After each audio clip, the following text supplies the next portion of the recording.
Salut la famille, j'espère que vous allez bien. Moi, ça va super bien. Aujourd'hui, nous allons parler de la différence entre les cégeps et les études professionnelles. Je vous ai longtemps promis cette vidéo. Aujourd'hui, je vous la donne. Donc, nous allons parler de la différence qu'il y a entre les formations professionnelles et les cégeps ou encore les formations professionnelles et les formations collégiales. Si vous êtes intéressé par les études au Canada et vous souhaitez connaître cette différence-là, n'hésitez surtout pas à vous abonner, à liker pour m'encourager à faire davantage de nouvelles vidéos à ce sujet pour pouvoir vous aider à immigrer au Canada. Donc, si ce sujet t'intéresse, n'hésite pas à t'abonner parce que je sais que tu aimes le contenu. Une fois que ceci est fait, on va commencer la vidéo sans plus tarder. Pour commencer à parler de la formation professionnelle et de la formation collégiale, nous allons d'abord parler du contenu de ces formations. Vous devez savoir qu'au niveau de la formation professionnelle, on vous forme directement pour le marché de l'emploi. Donc, au niveau de la formation professionnelle, votre formation est beaucoup plus pratique. Donc, vous vous formez là-bas pour directement aller au marché de l'emploi. Alors qu'au niveau de la formation collégiale ou encore au niveau du cégep, vous avez deux types de formations. Premièrement, vous avez les formations préuniversitaires qui vous forment pour aller à l'université pour suivre vos études. Deuxièmement, vous avez une formation technique. Cette formation-là qui vous forme techniquement, qui vous forme pratiquement. Et avec cette formation-là, vous pourrez faire des stages, des jobs. Donc voilà ce qui concerne les différents contenus de ces formations. Et maintenant, concernant ces formations, nous allons parler des diplômes qu'on obtient après avoir passé ces différentes formations. Au niveau de la formation professionnelle, vous avez deux types de diplômes. Le premier diplôme s'appelle le DEP, qui veut dire diplôme d'études professionnelles. Et le deuxième diplôme s'appelle le ASP,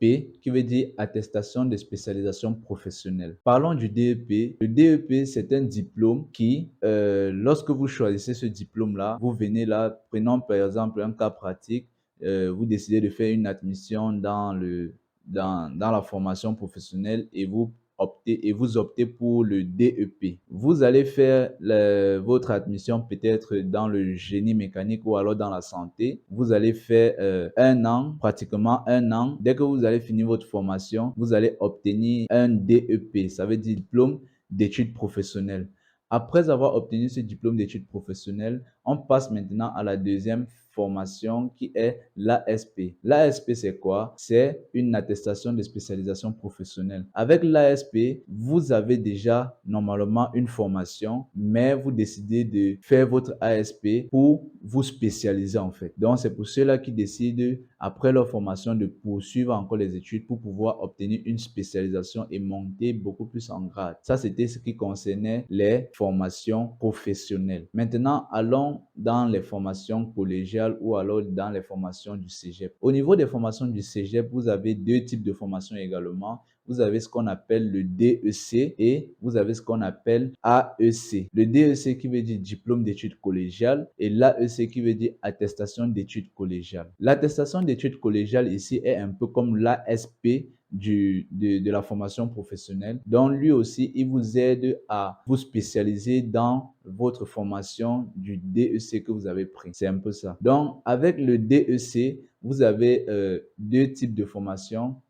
Vous avez d'abord la formation préuniversitaire et vous avez la formation technique. J'allais oublier une précision en ce qui concerne les DEP et les ASP, beaucoup plus pour les étudiants internationaux, les étudiants étrangers. Quand vous décidez de prendre un DEP, vous devez savoir que ce DEP-là doit totaliser un nombre d'heures total de 1800 heures. Sans quoi, si vous prenez un DEP qui a moins de 1800 heures, après cette formation, vous ne pourrez pas obtenir votre résidence permanente. C'est pourquoi, lorsque vous décidez de faire un DEP, prenez la peine d'observer au niveau du nombre d'heures que ce DEP vous fournit et regardez si ce DEP-là est l'équivalent de 1800 heures. Ou alors, prenons le cas pratique d'une personne là qui prend un DEP de 900 heures. Si tu prends un DEP de 900 heures, tu vas voyager sans problème. Tu arrives, tu fais ton DEP de 900 heures. Après avoir fini ton DEP de 900 heures, tu vas devoir prendre l'ASP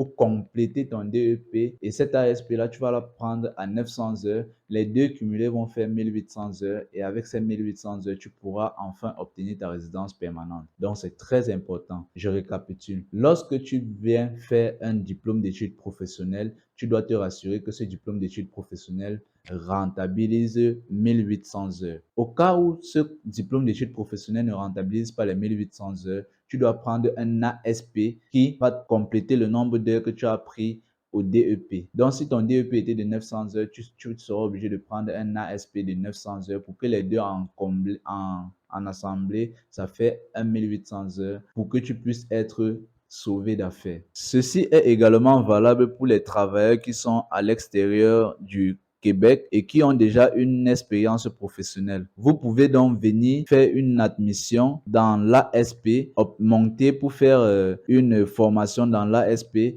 pour pouvoir vous spécialiser dans votre domaine et pouvoir ainsi travailler au Québec ou alors au Canada dans votre domaine bien précis. Donc l'ASP ne concerne pas seulement les étudiants, mais aussi ceux-là qui ont déjà subi une formation, mais qui souhaitent se spécialiser dans leur formation. C'est bien possible pour vous. Vous pouvez faire votre admission dans la formation professionnelle, mais vous optez plus pour l'ASP pour pouvoir vous spécialiser dans votre domaine. Maintenant que nous avons parlé de la différence entre les différents diplômes de la formation professionnelle et de la formation collégiale, abordons maintenant le sujet de la durée de formation. Au niveau de la formation professionnelle, vous devez savoir qu'il y a une très grande différence en termes de formation professionnelle et de formation collégiale. Au niveau de la formation professionnelle, la durée va de 6 mois à 2 ans. La durée va de 6 mois à 2 ans, alors qu'au niveau de la formation collégiale, la durée va de 2 ans à 3 ans. C'est très important de comprendre cette différence-là. Là, nous avons parlé de la différence entre les formations professionnelles et la formation collégiale. Donc, pour la formation professionnelle, nous résumons, pour la formation professionnelle, elle va durer de 6 mois à 2 ans.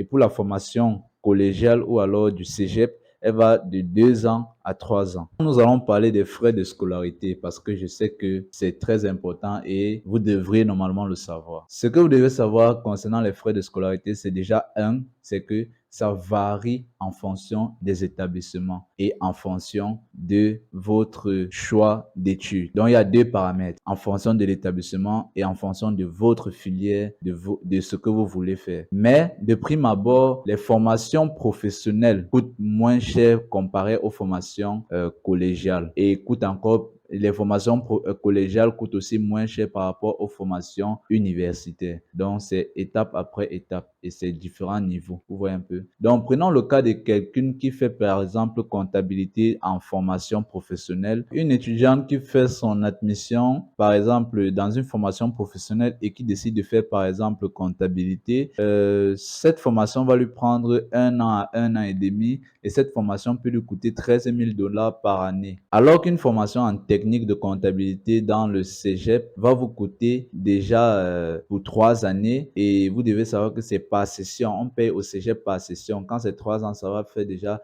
2 sessions par année, ça fait 6 sessions et ça peut vous coûter entre 9 000 $, 10 000 $, voire même 11 000 $ par session. Vous voyez, par session comme ça, donc pendant 3 ans, vous allez faire peut-être 9 000 $ multiplié par 6 pour que ça fasse 3 ans. Donc, vous voyez qu'il y a une grosse marge entre les formations professionnelles et les formations collégiales. Donc, pour conclure ici, ce que je peux vous dire, c'est que en fonction de tous ces paramètres-là, vous devez prendre une décision par rapport à ce que vous souhaitez faire dans votre vie, par rapport à vos aspirations, par rapport à votre motivation et par rapport à vos coûts, à vos poches aussi également. Donc, réfléchissez mûrement avant de prendre une quelconque décision. Ça, c'était concernant les différences entre les cégeps et les formations professionnelles. Et nous avons aussi vu quelle est la différence entre le DEP et l'ASP, la différence entre le DEC et l'AEC. Donc, c'était tout pour cette vidéo. Si le contenu t'a plu, n'hésite surtout pas à t'abonner, à liker et à partager